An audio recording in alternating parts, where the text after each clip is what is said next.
Welcome. Draw the blankets tighter around you.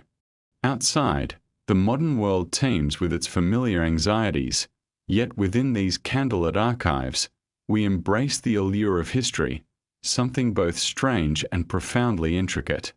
Tonight, we explore the deathbeds of 9 monarchs.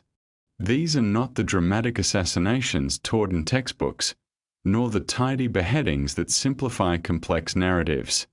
Instead, we encounter deaths rooted in inner turmoil, fevers with undiagnosed origins, perplexing swellings that baffled the most learned physicians, and agonies chronicled in Latin registers and hastily disposed letters. We'll delve into lampridial poisoning, the sweating sickness, gangrenous flux, and diseases that evoke the supernatural, conditions that function like whispered curses from unseen adversaries, where biology becomes an untrustworthy conspirator. We'll scrutinize the notes of royal healers, coded messages from ambassadors, and chronicles that hesitated to openly identify what transpired. Our aim is to discern the truth amid speculation, to differentiate genuine medical enigmas from mere political narratives. We shall take this journey deliberately, for hastiness in recounting royal deaths feels inherently disrespectful. So, dear listener, where in the world do you find yourself? What thoughts accompany you? Let us begin with our first tale: a king, a forest, an arrow, and a wound that defied all expectations. William II of England, known as Rufus due to the red hue of his hair and perhaps his fiery disposition, met an untimely demise imbued with enigma on a summer's day in the forest, punctuated by an arrow lodged in his lung.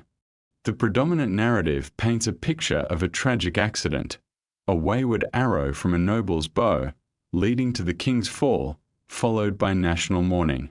His brother Henry swiftly claimed the treasury soon after, a move that raises eyebrows about the nature of royal succession, invoking sentiments of either opportunism or pragmatism.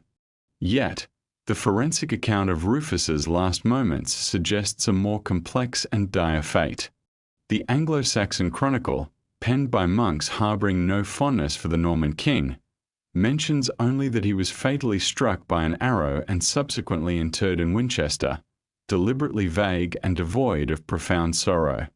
In contrast, the later narrative of William of Malmesbury enriches the tale, revealing a grisly scene: Rufus transfixed by an arrow, defiantly breaking off the shaft, thus deepening his injury, before collapsing from his steed. A charcoal burner, Peary's, discovered him, bleeding profusely as he transported the king to Winchester. Fundamentally, while an arrow to the chest in 1100 could be serious, it was not inherently lethal, particularly if the king received prompt medical attention from the court physicians typically present during royal hunts. However, William's injury unfolded in a world where arrows harbored pathogens, being stored in damp quivers, fletched with unclean feathers and tipped with bloated iron forged in unsanitary conditions. The materials employed, beeswax and animal fats, turned into breeding grounds for bacteria once they infiltrated the human body. Current medical analysis indicates that William's demise stemmed not from the arrow itself but from the subsequent horrors of gangrene, likely exacerbated by a punctured lung. Though medieval doctors lacked our understanding of internal injuries, they would have recognized the rapidly escalating symptoms: fever, discoloration of the wound, foul odors, and labored breath, accompanied by delirium, a descent into madness as the body faltered. The lethal bacteria responsible, Clostridium perfringens, thrived in his festering wound, emitting toxins that devoured tissues and released gas, forming audible pockets that foretold doom. The fate of William II was sealed within hours, a tragic irony for a king renowned for his iron-fisted reign. While some historians speculate whether the arrow was indeed a fortuitous accident for Henry, suggesting nefarious motives, the trajectory of mortality remained unaltered. An agonizing march from injury to demise concluded amidst the summer heat, leaving the king severely compromised by the time he reached Winchester. Historians reconstruct the thoughts of physicians trained in ancient theories, perceiving the wound as a corruption of the body's humours, a punishment for William's own sins.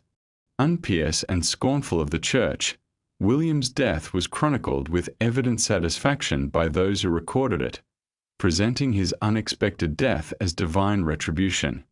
Meanwhile, whispers of poison circulated, though symptoms aligned more closely with gangrene than with methodical poisoning.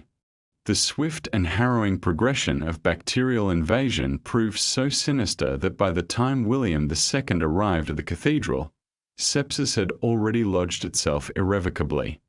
What stands out in this narrative is the vulnerability inherent even to those of regal lineage, facing mortality from the unseen realm of pathogenic organisms, a fate shared with innumerable soldiers and commoners of his time.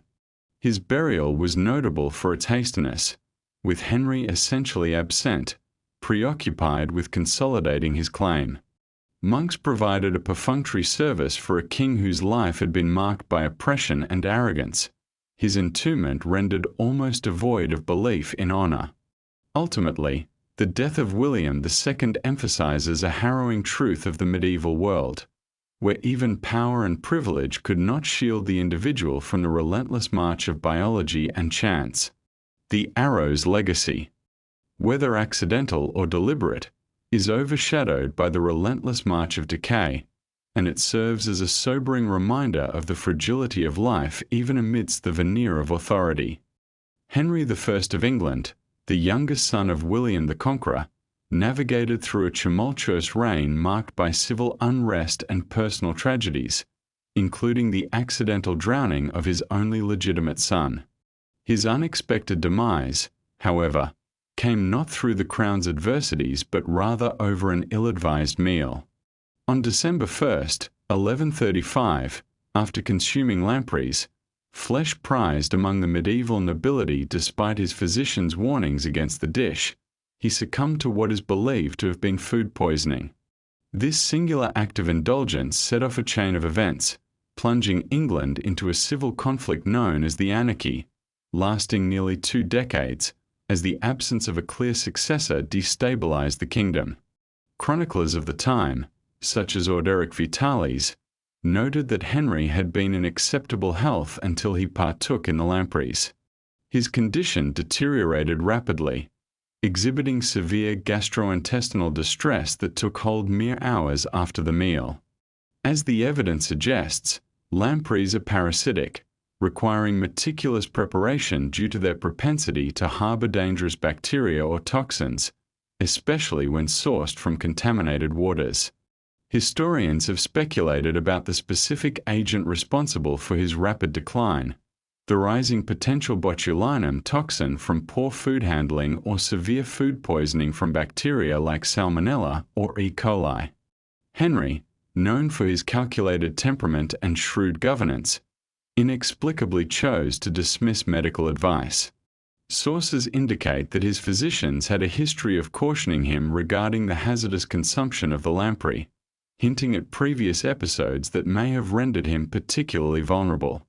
The reasons behind his defiance remain elusive, perhaps an urge for rebellion against the confines of his office, or simply a moment of indulgence reflecting his waning regard for authority as he aged. Ultimately, the consequences of his actions were profound. The political turmoil that ensued following his death resulted in significant strife and factionalism, as his only legitimate heir had perished long before, leaving behind a vulnerable succession. Matters rapidly unraveled with the ascendance of Stephen of Blois, leading to an unpredictable conflict as loyalties shifted within the baronies. Henry was interred at Reading Abbey, a site he had established, under circumstances that likely did not afford him a dignified farewell. The accounts recall a slow, agonizing death, underscored by a grim irony. A man who had controlled vast domains succumbed to the merciless whims of poorly prepared food. The chronicler's narratives reveal the tragic nature of his end, a fatal miscalculation leading to a death lacking in grandeur, yet rich in historical consequence. In the end, The unheeded advisories of his physicians whisper a lesson about the delicate interplay between power, indulgence, and the unyielding laws of nature. Henry II of England, the inaugural monarch of the Plantagenets, whose dominion spanned from the Scottish Highlands to the Pyrenees, met his end not on the battlefield, nor by the hands of assassins, but rather through a slow and agonizing self-deterioration. He succumbed to a condition described by medieval practitioners as a bloody flux of the stomach, what contemporary medicine identifies as a bleeding gastric ulcer, potentially coupled with hemorrhagic gastritis or an ulcer in the duodenum. On a summer day in 1189, Henry, aged 56, faced his demise at Kynon Castle, where he was beset not only by physical pain but also by the insurrection of his sons against him. Chronicles by figures such as Gerald of Wales and Roger of Hoveden illustrate a man who suddenly appeared aged beyond his years. His countenance was hollow, his skin a pallid grey, and he was unable to consume food without expelling it violently. His condition was worsened by sweeping fevers that left him both drenched and shivering, coupled with signs of internal bleeding that manifested as dark, tarry stools, revealing a significant and grave loss of blood within him. Henry, renowned for his vigor and boundless energy, found himself incapacitated in the spring of 1189. A routine of ceaseless activity crumbled as he could no longer ride or command his kingdom effectively, instead retreating to his bed, all the while grappling with unyielding abdominal torment. Medical knowledge of the time offered little in the way of understanding. There was certainly no grasp of the biochemistry involved, nor the existence of Helicobacter pylori, the bacteria associated with ulcer formation. Instead, physicians resorted to bland diets and herbal remedies, potentially magnifying his suffering through ineffective treatments that increased stomach irritation. In his last days, he suffered a severe turning point, the horrifying revelation of his youngest son John as a participant in rebellious schemes alongside his brother Richard and Philip II of France. This betrayal, born from familial love turned sour, shattered Henry's already failing spirit. Despair transformed his psyche, thus amplifying his physical malady. As centuries of medical understanding were yet unraveling, the psychological strains impacted his bodily condition, precipitating episodes of acute bleeding that could very well have been triggered by his emotional anguish. As he grew weaker, his ability to comprehend the gravity of his deterioration diminished, though he oscillated between states of lucid anguish and delirium. On July 6th, just prior to losing consciousness, he summoned the last remnants of his royal dignity, requesting to be dressed and seated, a facade that drained him completely. He drifted in and out of awareness, tortured by the visceral consequences of his failing health and the betrayals of his closest kin until he ultimately succumbed to the culmination of his internal and external conflicts. Henry II autopsy revealed the stark reality of his condition, a stomach riddled with ulcers and internal trauma indicative of years of stress and poor lifestyle choices. Despite the clarity that modern science now offers on gastric health, these medieval witnesses could only interpret the visible decay as an inevitable byproduct of sin and sorrow. His burial, as per his wishes, took place at Fontevraud Abbey, while the legend grew that blood flowed from his corpse upon Richard's approach, a sentiment steeped more in metaphor than veracity, albeit reflective of a tumultuous legacy. Ultimately, Henry II's demise serves as a poignant reminder of the complexities of leadership and health, woven together by the frailty of human existence. The king, who had thwarted external threats and triumphed in battle, was brought low not through a valiant fight, but through an internal crisis, a relentless ulcer steeped in the turmoil of betrayal, marking the tragic downfall of a mighty ruler. His death encapsulated the tragic intersection of psychological stress and physical affliction, resulting in a fate that history can examine but never fully deliver from. As a ruler who crafted an empire, he was ultimately vanquished by the silent, insidious enemy within. King John of England, the youngest son of Henry VII, was known for his contentious reign marked by numerous failures and a legacy that unduly loomed over English history. His connections to Richard the Lionheart, an elder brother and predecessor, are often overshadowed by his infamous character, a monarch who reluctantly affixed his signature to the Magna Carta under pressure, lost the Duchy of Normandy, and was allegedly responsible for his own nephew's death. John's demise on the night of October 18th, at Newark Castle, has been attributed to what was described by chroniclers as dysentery, yet a closer examination suggests layers of nuance that complicate this narrative. The official account presents a straightforward diagnosis: an acute intestinal illness, perhaps resulting from tainted food or water, leading to his rapid decline. However, the accounts penned by contemporaneous monks, who harbored animosity towards him, alongside chroniclers with their own political agendas, and the obscurity of medieval medicine, present a picture of death fraught with intrigue. The series of events leading to John's passing commenced on October 11th during a military campaign in East Anglia, an endeavour to quell his baronial foes and repel an invasion by the French under Prince Louis. Under the damp conditions of autumn, while crossing the Wellstream estuary, John's baggage train, laden with precious crowns and other valuables, fell prey to the rising tide, leading to an irate king who then swiftly succumbed to illness.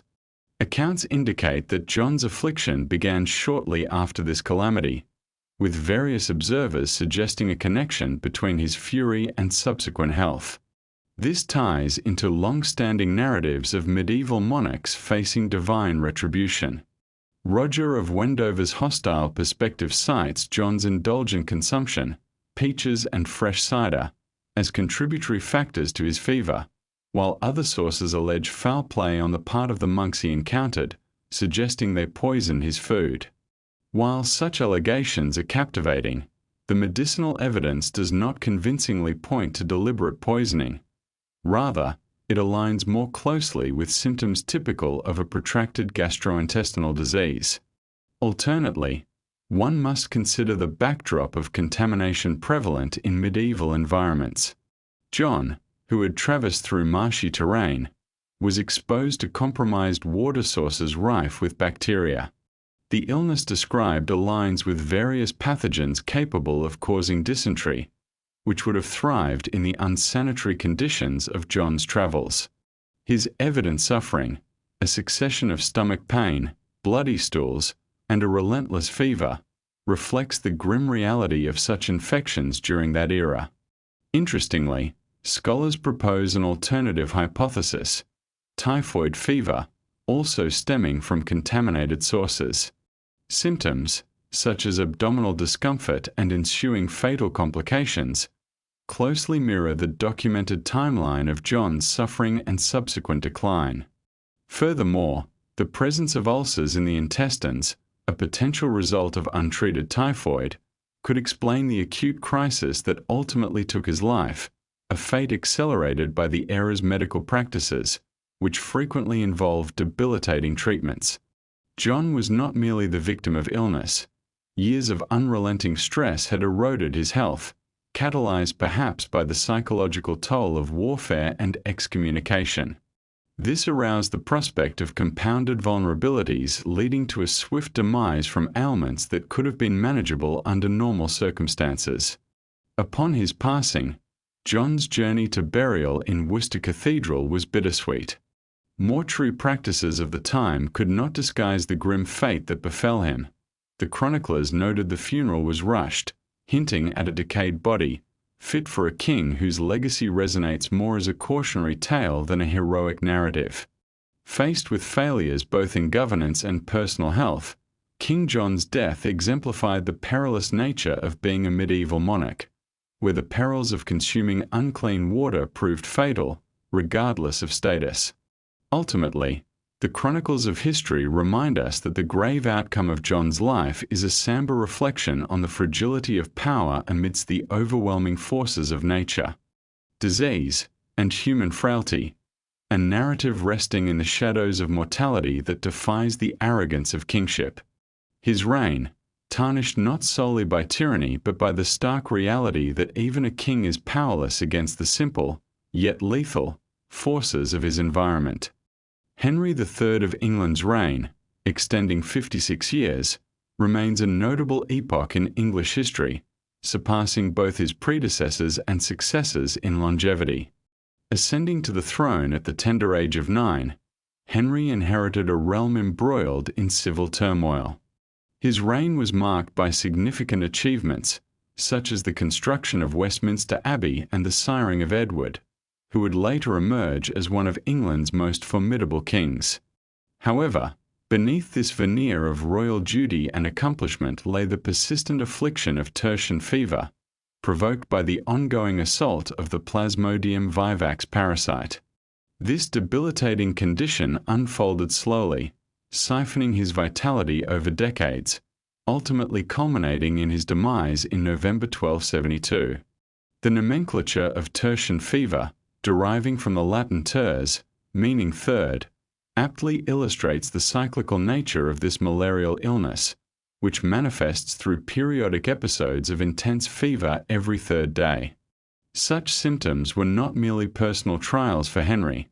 They were compounded by the political chaos and familial stress that permeated his reign, particularly during the baronial rebellions.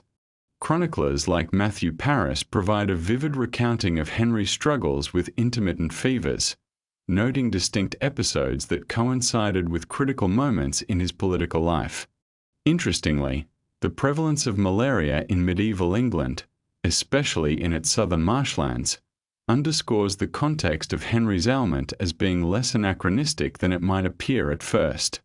The strain affecting Henry was undoubtedly chronic, characterized by relapses that left him weakened and compromised. The historical record meticulously documents Henry's recurrent fevers, while also illuminating the toll they took on his governance and vitality.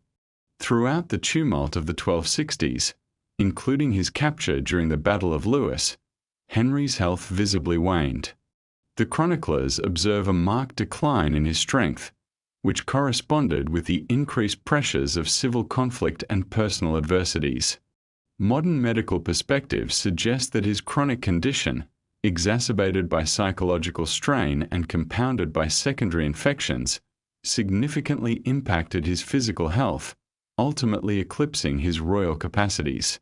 Although he regained the throne after the Battle of Evesham, Henry was a frail shadow of his former self, as chronic maladies impaired his governance.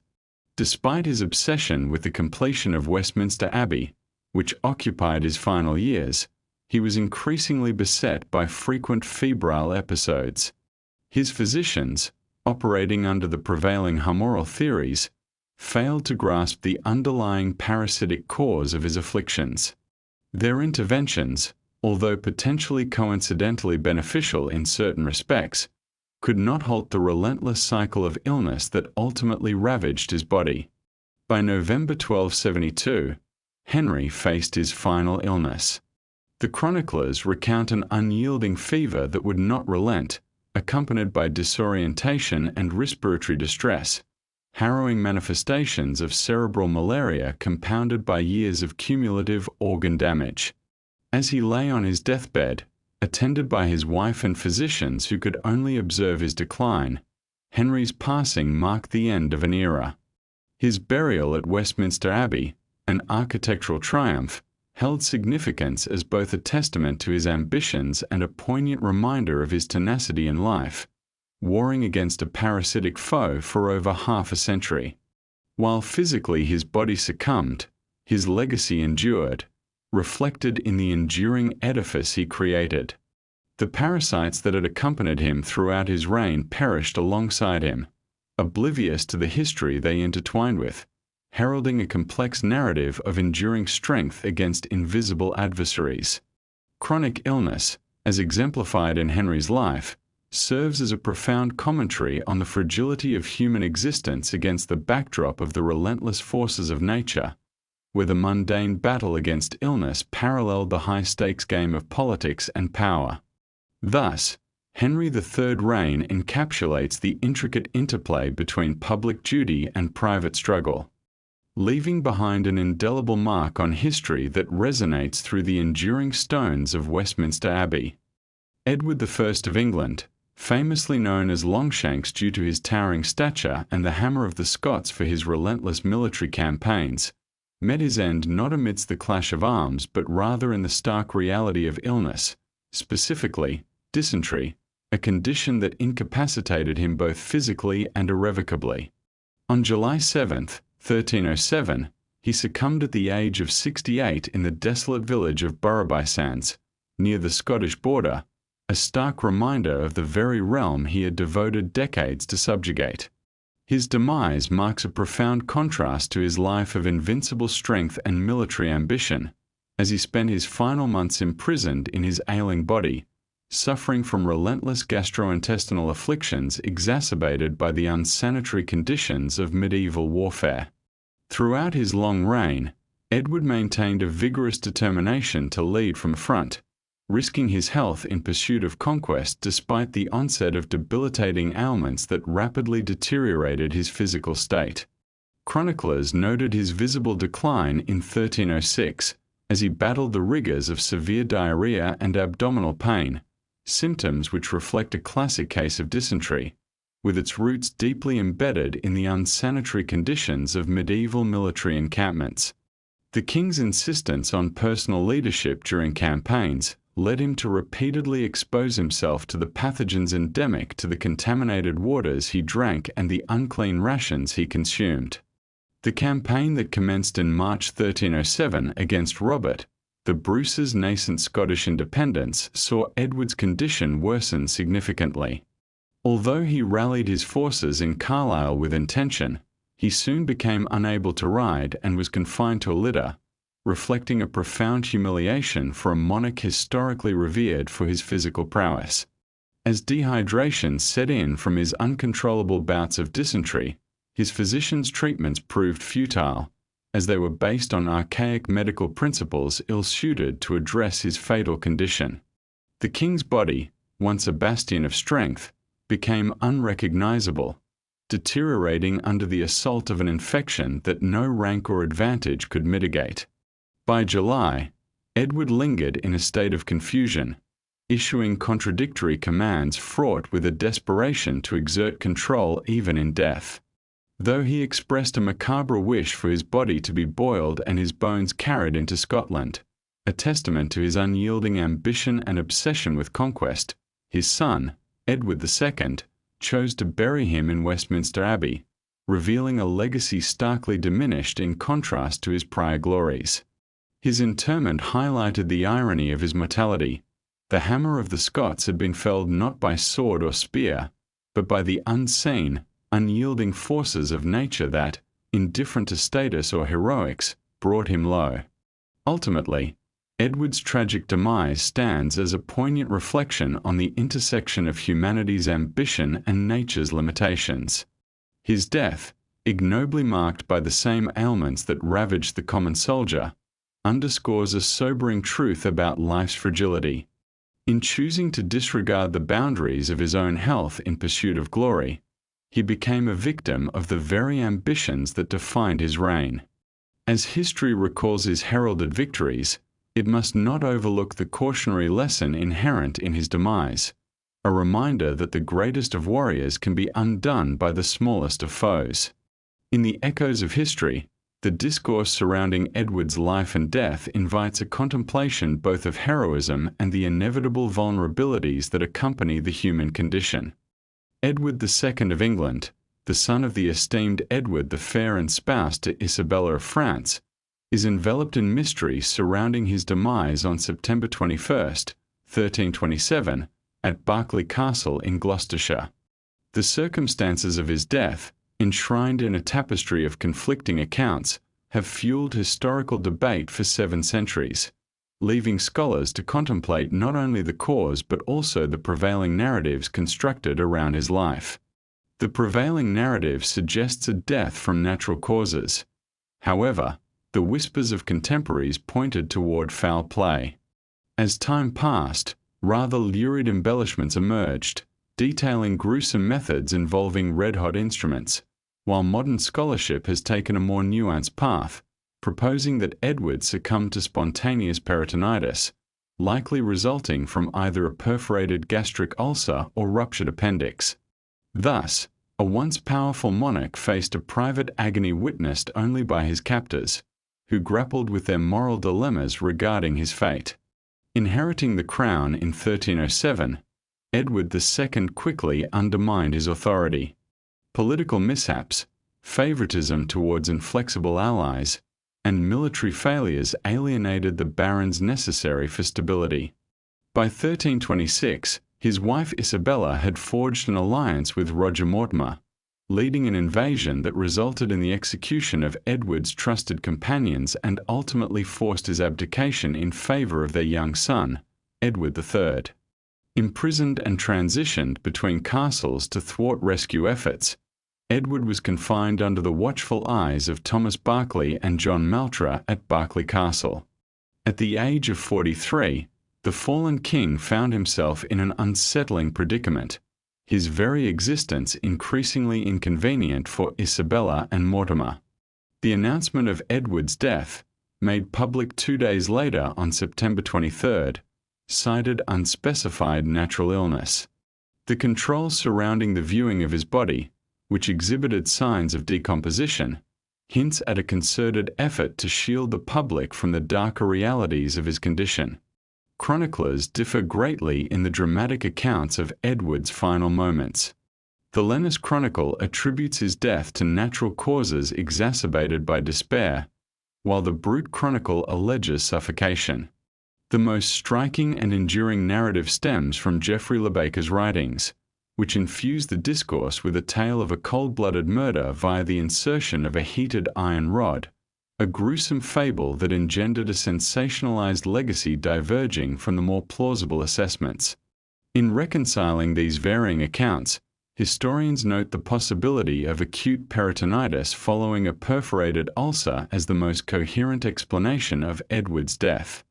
The harrowing conditions of his imprisonment, a damp cell filled with psychological stress and limited dietary quality, would have predisposed Edward to gastrointestinal complications.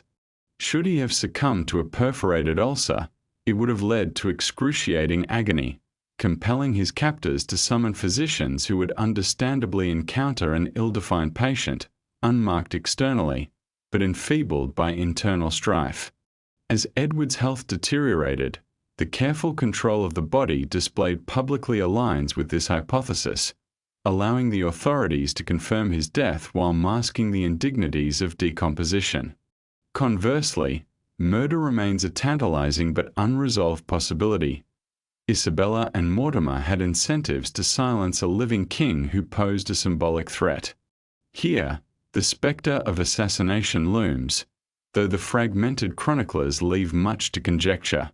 While a conviction regarding Edward's death remains elusive, the interplay of medical understanding and political machinations has woven a complex narrative of this monarch's life and untimely end. Edward II, a ruler dethroned not only by political enemies but possibly by his own frail body, stands as a reminder of the poignant intersections between power, vulnerability, and mortality. With royal remains buried in Gloucester Cathedral, the unanswered questions around his demise continue to linger, an unresolved medical mystery that amplifies the legacy of a king grappling with the intricacies of human suffering and historical narrative. Edward III of England, renowned for his victories at Crécy and Poitiers, fathered the esteemed Black Prince and established the Order of the Garter.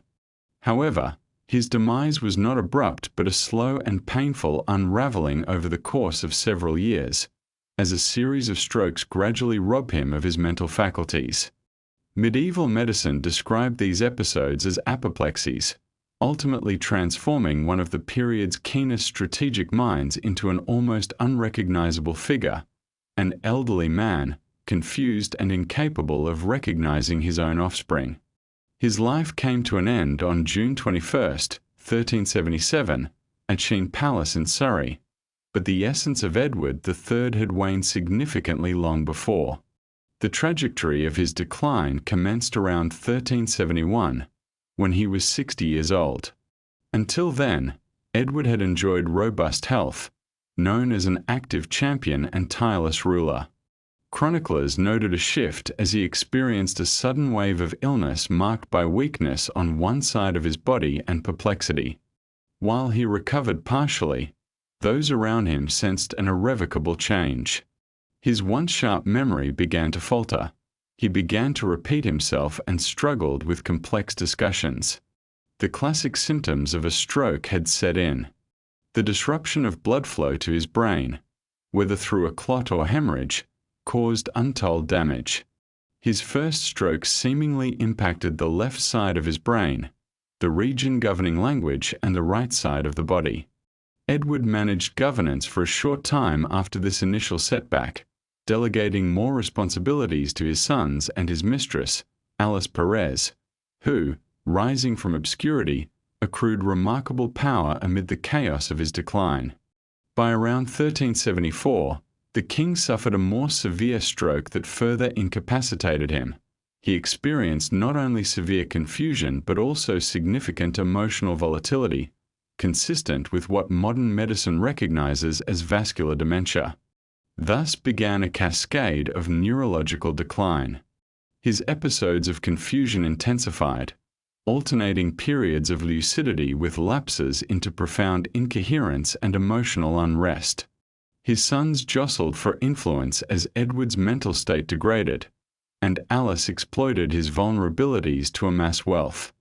While the kingdom continued to be administrated, he arguably became a mere figurehead, propped up for ceremonial duties, unable to exert the strategic foresight that had once characterized his rule.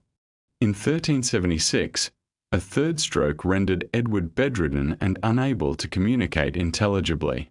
He now faced a terrifying reality. A king who had dedicated his life to authority could no longer articulate simple requests. The inability to form words or process language afflicted him, as the very essence of his identity unraveled. Medieval healing practices, predicated on imbalances of bodily humors, offered little solace or understanding. Their methods, from bloodletting to trepanation, did nothing to mend the irreparable damage inflicted by his illness. Edward's decline paralleled the tragic passing of his eldest son, the Black Prince, whose death stripped the king of understanding and grief, further isolating him from reality.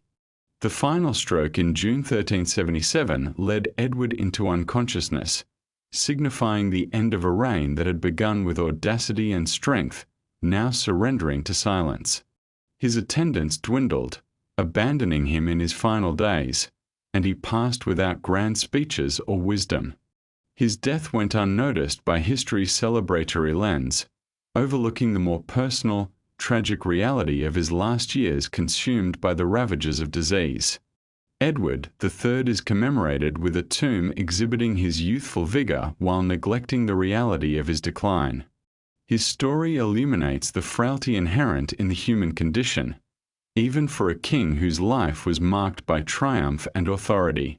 What remains striking is the juxtaposition between his indelible legacy and the deterioration of the man who governed for 50 years, now rendered obsolete by a series of strokes that no medical practice of the time could have altered. Thus, Edward did not succumb with the grandeur befitting his status. He faded slowly, one piece at a time, until all that was left was a shell that echoed the greatness that once was.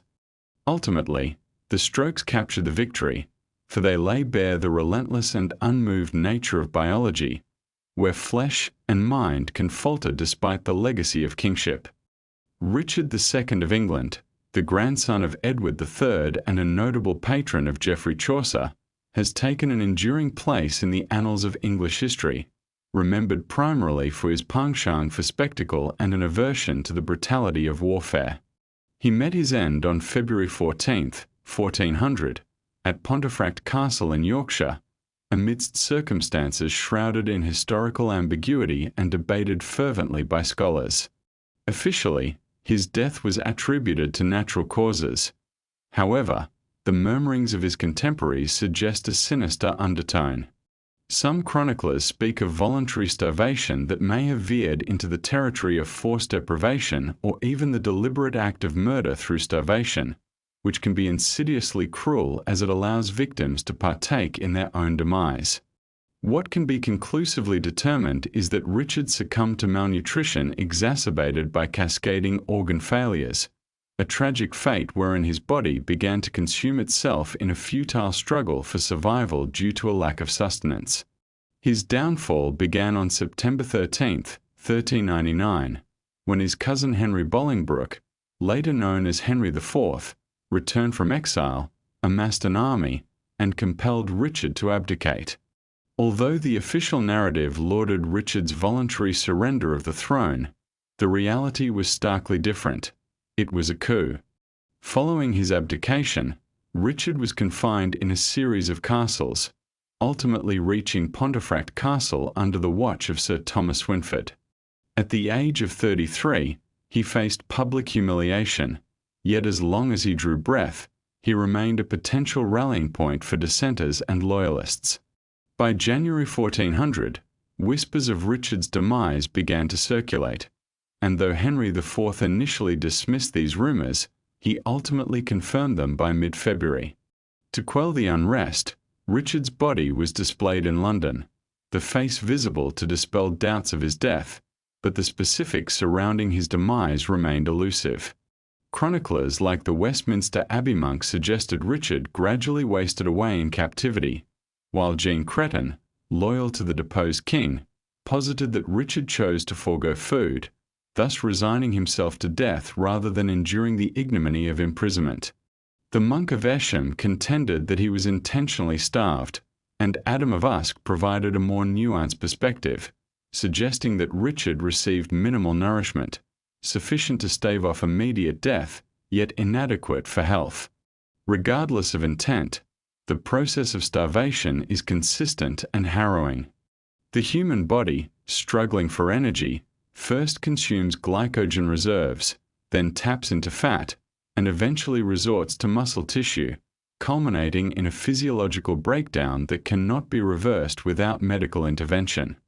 Richard, imprisoned for 4 months, reportedly experienced significant weight loss and deterioration, his once robust form reduced to a gaunt spectre of its former self. The visible signs of starvation are haunting: hollow cheeks, sunken eyes, skeletal limbs, and ultimately, complete organ failure manifesting as the body succumbs to its dire state. Psychologically, starvation breeds despair that transcends mere sadness, forging profound emotional turmoil leading to a sense of resignation towards death as a preferable alternative to suffering. Should Richard's starvation be deemed an act of defiance, it reflects a complicated interplay of willful resistance tempered by the gravitas of his situation. Medieval theological debates on the morality of such a choice further compound this dilemma. Was it suicide, or merely a rejection of cooperative submission? The timeline suggests Richard was embroiled in starvation for roughly 6 weeks leading up to his death, consistent with expectations for a healthy adult male subjected to severe deprivation. The agonizing transition from hunger to weakness, confusion, and ultimately the shutdown of bodily functions, paints a grim picture. Witnesses to his post-mortem displayed a body that, while recognizable, was shockingly wasted, a visual representation of his tragic decline. In a strategic attempt to quell any lingering loyalty towards Richard, Henry IV opted to bury him in a less honourable location rather than the traditional Westminster, which would have risked creating a monument to resistance. However, Richard's body was later exhumed and reinterred at Westminster Abbey in 1413, suggesting proper embalming and revealing the grim realities of his physical state at the time of death. Historians remain divided over the true nature of Richard's ending, whether it stemmed from a calculated act of starvation or a tacit allowance of neglect by his captors. What remains indisputable is that Richard's death epitomized a preventable tragedy, a loss of life that was perhaps politically expedient rather than merely neglected. His demise lay in stark contrast to a man once enamored with splendor and the arts, illustrating a poignant end devoid of honor or dignity. At 33, the symbolic age of Christ, Richard's story culminated not in valor or execution, but rather in the slow erosion of life itself, a mere shadow of the multifaceted identity that once shaped his reign. The tragedy lies not just in his death, but in the loss of all that he represented. The ideals of beauty and diplomacy succumbing to the unyielding spectre of political machinations and the cruel reality of starvation. Thus, what ultimately perished in that solitary cell was not merely a king, but the very essence of the man himself, reducing Richard to a mere physical form, stripped of the vibrancy that once illuminated his reign.